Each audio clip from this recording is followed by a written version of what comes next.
International Egg Festival akan digelar mulai tanggal 7 hingga 11 September 2022. Lokasi pelaksanaan F8 di sepanjang anjungan Pantai Losari, Makassar dan kawasan reklamasi Pantai Center Point of Indonesia. F8 tahun ini dilaksanakan oleh pemerintah Kota Makassar bekerja sama pihak swasta dengan menelan anggaran 8 miliar rupiah. International Egg Festival akan melibatkan pengusaha UMKM dan pariwisata dengan menargetkan 1 juta pengunjung. Perwakilan 15 kabupaten kota di Sulawesi Selatan pun siap bergabung di ajang kali ini.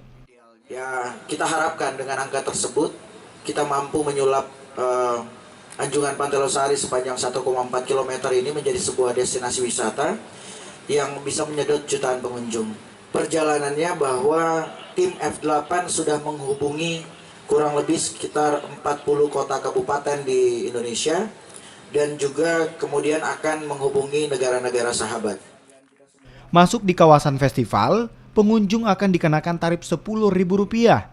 Panitia juga memberikan diskon 50% bagi pengunjung yang datang dengan membawa botol plastik bekas untuk ditukar dengan potongan harga tiket. International Egg Festival juga akan menghadirkan pertunjukan artis lokal dan nasional.